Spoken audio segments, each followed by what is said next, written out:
Okay, I'm Steve Reeder, and I'm a teacher at Monrovia High School. I'm interviewing Gary Judson, and this is for a Monrovia Moment. And this is our first interview, and it's being filmed by Owen DeWeese, and he's part of Mark James's radio and TV class, as well as my AP US History student. So we're going to interview Gary, and the first question I have is, what year did you graduate from Monrovia? I graduated in 1964. How long has the Judson family lived in Monrovia? They moved out here and bought a farm on Baltimore Road, south of Monrovia, probably around 1925 or 26. Two of the older siblings had already gone through. The ones that I know went to school here were my father, Stanley Judson, his two brothers, Mike and Henry Judson, and one sister, Cynthia Judson. Okay. Where did the Judson family come from before they got to Monrovia? Well, they had moved around quite a bit, but mostly Indianapolis, out around Beech Grove. My grandfather, actually both of my grandfathers, but my grandfather Judson worked for the New York Central Railroad. Okay. As did my other grandfather, coincidentally. And they lived in a house that was on the south side of the train yard, which was in Beech Grove, Indiana. Okay. That's now where the Amtrak is. Okay. What year did your dad graduate from Monrovia? He graduated in 1937. And he played basketball here, correct? Yes. Did he ever tell you any stories about playing basketball at Monrovia? Probably did, but I can't remember them. Okay. Most of my knowledge as far as different events and stuff, I got into when I really got into genealogy in a big way, which was prompted by the death of my father, who died early at age 61. Okay. And at that point, it was like I couldn't get enough information, and I just went crazy getting involved in genealogy. Your dad served in World War II. Yes. What capacity was that in? He was in the Army Air Corps. He was a navigator. He did his basic training down in Texas, and then went to Helmsworth, Utah, and that's where they were assigned, flight crews and given a plane. And in those days, since the U.S. came into the war very sudden with the bombing of Pearl Harbor, they were cranking out planes really fast. They had to go through certain exercises, and one of them was to put it in a certain spin and then tilt it. And when that happened, they went into what's known as a flat spin, which was extremely bad. No plane had ever pulled out of a flat spin. And they were going down. Dad got his parachute on, had the door open, and was just ready to jump when the pilot and co-pilot miraculously pulled it out. And they landed it, and that had never happened. No one had ever pulled a B-24 out of a flat spin. Now, you show me a picture. There's actually an in-flight photo of your dad's bomber, and it was still paying silver, and that was quite a problem for them, right? Right. They flew at a lower altitude in the squadron, and since their plane was silver, it became very obvious that the ground fire was aiming at them primarily, thinking that they must be some kind of special people in that plane. And they managed to get all the way, I think, to about the 7th flight before their plane was damaged so bad that they couldn't fly anymore. And the war ended, and like I said, everything from after that I can talk about later, but we had no knowledge of this picture that existed between of Dad in his plane with the shelling that was occurring, And one night on the computer, I got on one of these talk websites where you can leave messages, and I put a thing on there about being the son of a person who flew a B-24 out of Ellsworth, England, bombing missions, primarily over Germany. And coincidentally, one of the men that also flew out of there, who bunked right beside my dad, saw my really? thing.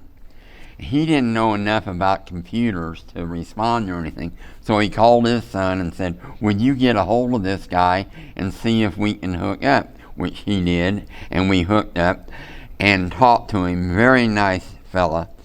And he was the, quote, unofficial photographer for the squadron.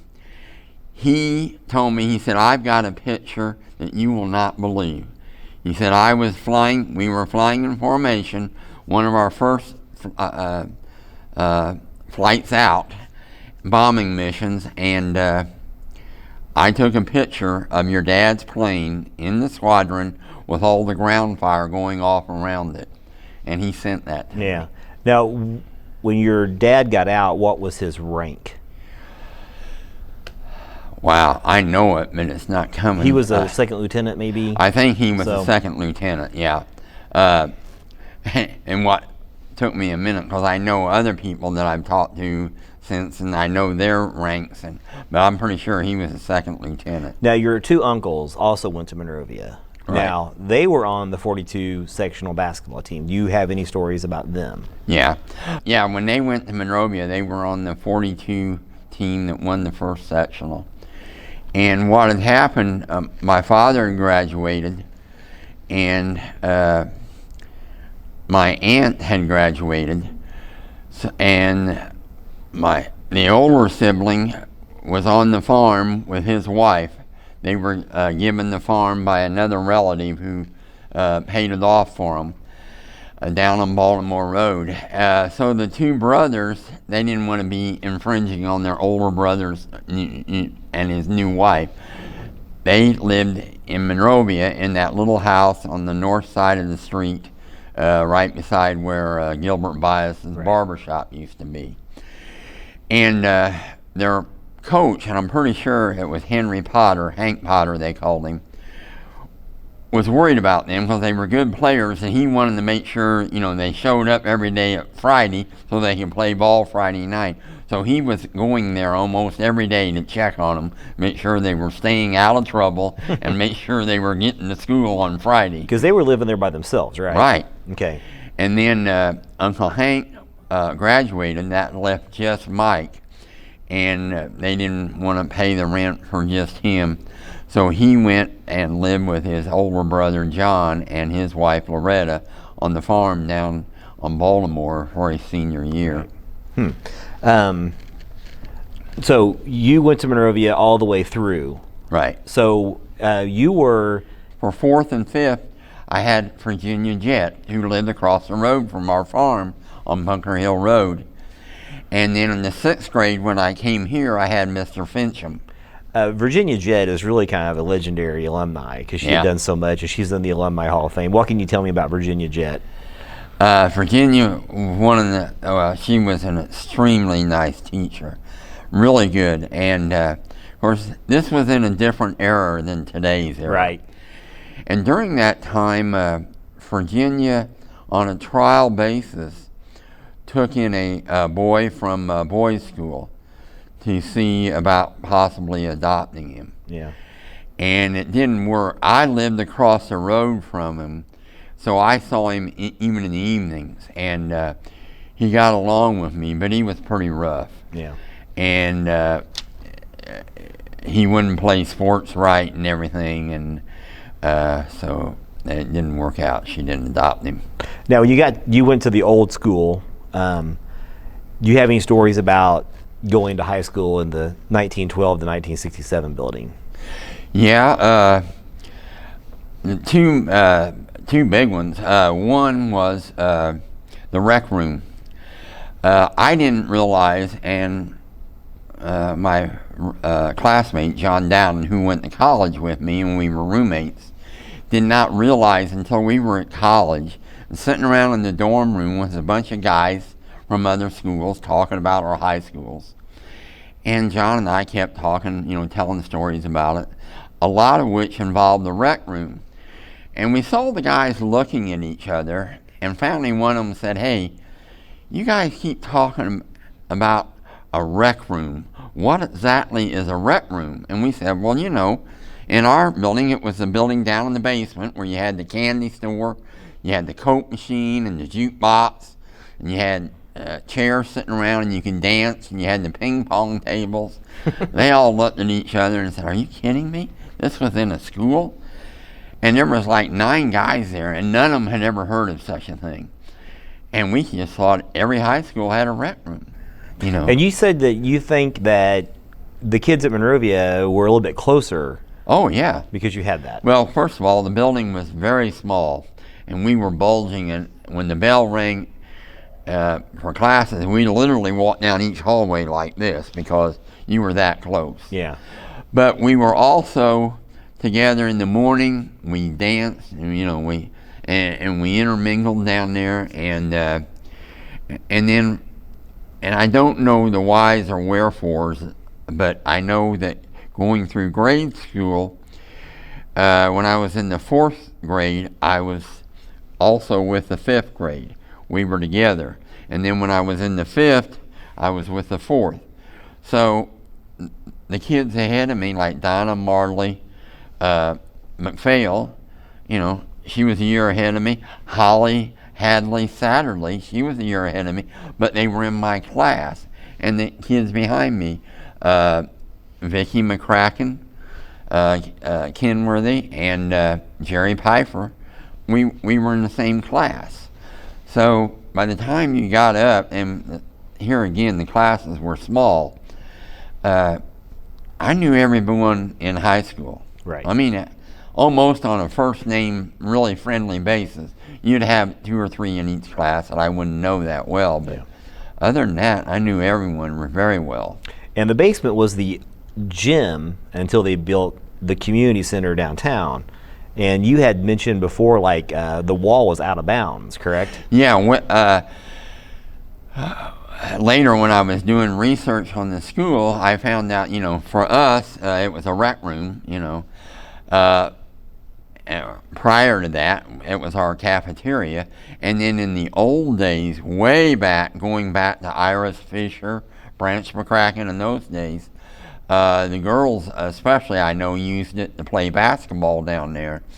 And they played the ball off the wall. I mean, you can pass using the wall. You can throw the ball against the wall and have it bounce over to somebody. So home rules on the out-of-bounds wall. What was Paul Schuler like as a history teacher? Paul Schuler was excellent. He was my favorite. He and Virginia Jett were my favorite 2 teachers. Now, a lot of kids probably wouldn't agree with that because here again, it was a different era, and with Mr. Schuler, you learned or else, and you didn't want to find out what or else was because it was going to be bad. And he loved history so much that I could just see it, and the way he talked about it, he got me, you know, involved in history, and the rest of my life, I had a tremendous interest in history because of Paul Schuler. You and I have also talked about athletics at Monrovia, and one thing that a lot of people aren't aware of is before the elementary was built on this side of 39, track and baseball were on the other side. So they had a baseball diamond and track, and then in 59, when they built the elementary, all of that was moved over here, correct? Yeah, I think 58 or 9, somewhere in there, they moved them over. And where they were, even though I ran track, I'm a little vague. You know, I taught to Bill Gore, as a matter of fact, one day, and he kind of concurred with me that we thought the track was right out in front of where the entrance to the gymnasium is now. But yet I talked to my brother, and he thought it was more over just east of where the library is. But in there and in that whole area with the parking lot, all that is where the baseball field and the track field were until they finished it, and then they went down below the hill. Yeah, and the one thing I wasn't aware of is there was a gap there. The current baseball diamond and football field and track is where it's been since 1970, Hadley Field. But there was a time when they were building the current high school in 67, 68 where baseball didn't have any home games. And then I found out from Dean Hadley, and it was, you know, you verified that your dad didn't want the baseball team playing away, so started a diamond at his house. Right. So what can you tell us about that? In '68, they played away games. They played their home games away at other schools that would let them use their ball diamond when it wasn't, being used by them. If they had an away game, we could have a home game there. Dad didn't know about that, and when he got wind of it, he came up and talked to him at the school and said, well, I'll make you a diamond on my field there if it'll help you. So that he did, and in 1969 they played their home games at our farm there at the field. And then coincidentally, other guys that had graduated earlier, like Tommy Dean Fisher and some of the guys that age, they were in leagues that were playing slow pitch softball. So they asked Dad if they could use the field for that, which he said, yeah, fine. So for that year, they used it also. And you also told me that when they were constructing I-70, what was your dad's property used for then? At the same time that was going on, when they were building I-70, the highway supervisor for this area was Homer Henderson. And Homer grew up across the road from us. Versity, and his dad's name was Homer.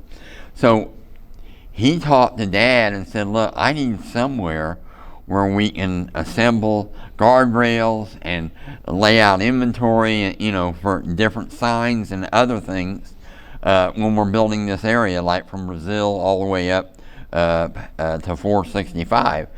And so he and Dad made a deal to use our farm.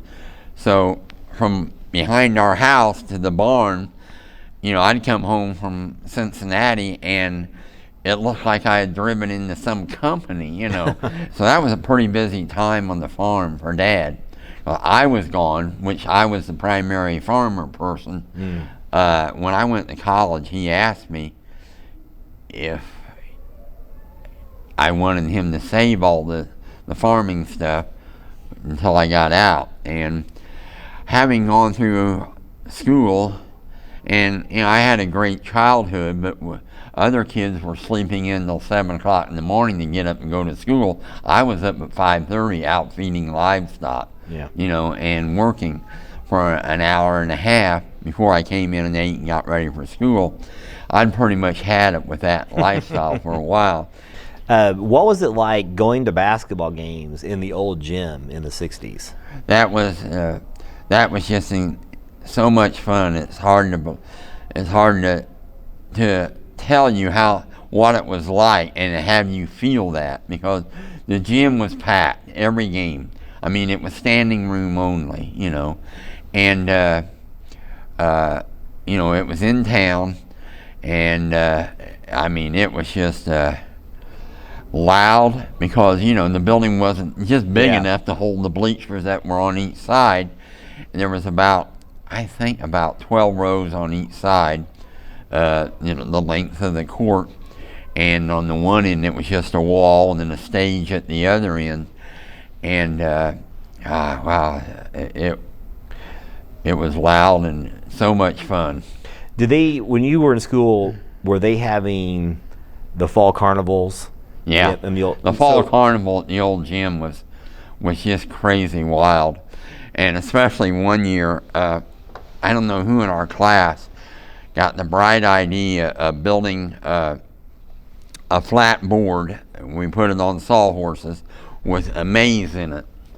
And we put mice in there, and we painted them, and then see which mouse, would get to the certain point, and you would bet on, and they win. Well, it was a great idea, but for mice, instead of buying domesticated mice, we caught mice out on the farm and used wild mice. Well, that's when we learned that they can go right up over the walls. So they got loose, and the people were screaming in the place, running, because there were mice going everywhere. It was pretty wild that night. But the carnival was always packed, and it was a real fun event every year. Now, eventually, when they built the current high school, they built a gym, which is technically a multi-purpose room. Your dad ended up buying the old gym. Right. So what was his reasoning for that? Just, he wanted to keep it, because of this sentimentality of him playing there, his brothers playing there, and the 42 sectional win. And he just wanted it for the community. So it was great because, several people, including my brother, had a key. They could go in and out. But most of the time it was just unlocked. And guys that had played there came up there and played. Just go in and play, turn on the lights and play. Dad was approached by a fellow who wanted to rent it as a warehouse. So he did. He rented that guy as a warehouse. And in the meantime, Dad still let the American Legion have their meetings upstairs. There was a beauty shop in the front end that was run by Marie McLeod, Diane Schuler's mother. And I can't remember without looking at my notes. There was an insurance agent in the other side, I think. But, that's the way it was until a fire happened and burned. And then the FBI agent in this area graduated with my dad. And he told Dad that the guy who had rented it was in lots of financial troubles, owed everybody and their brother, and and he had a real big life insurance or a fire insurance policy on the building and the contents, and that he torched it. Now, your dad, when the football program got started, your dad donated the bleachers from the old gym to the football program, right? Right. They didn't have any bleachers, and the first year to get it going, he gave them the bleachers from the gym so they can use, which I think they used those for a few years. Yes. Okay, the last question here, and the students are also always kind of amazed by when they see pictures of the downtown area, like how many businesses were there, how many gas pumps. They're just shocked at how developed downtown was. So what are some of your memories of downtown Monrovia when you were a kid? Yeah, at that time in history, I'm sure our schools, or a lot of schools, were different than they are today. When it was time for lunch, you could come over to the cafeteria and eat, or you could walk uptown and eat. And a lot of people loved to go up to Pauline Livingston's grocery store, which is where the pizza place is now, and you could go in there and she would make you a ham and cheese or whatever you wanted, and you can get a Coke, and we had a tab there, so I would go in and just have her make me a ham and cheese and get a drink, and as I was walking out, I'd look over at Silver White, who was on the register. Silver, I got this. Put it, she put it on the tab. Then at the end of the month, Dad would be all over me saying, "How many times did you eat in there? Why not go to the cafeteria? Yeah. But and then where the what's the bar up there now? Main Street. Main Street Grill is. That was owned by Dowdens, and of course John was in my class, and we would skip out of class. And I'm not advocating that this is something you should do, but we did. And we would go up there and go down in the basement. That's where they kept all their inventory, and we would play cards. And then Mrs. Dowden was at the front of the store where the cash register was, and Mr. Dowden was at the back where the steps were, and the meat department. And she would tell him when it was okay for us to leave.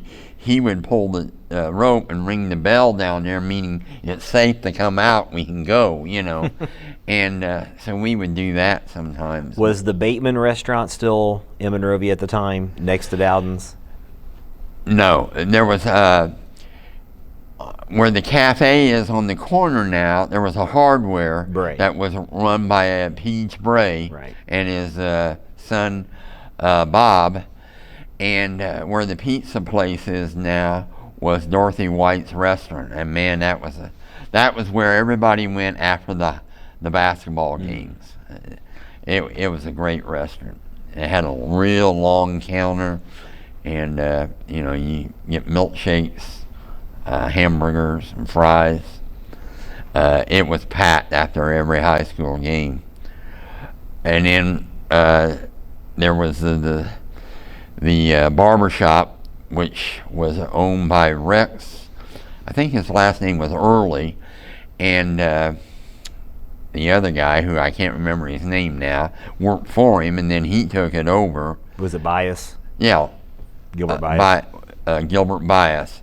He was the second barber, and then when Rex retired, Gilbert took the shop over. So that wasn't the pool hall when you were a kid then? No, and there was not a pool hall till it was long gone.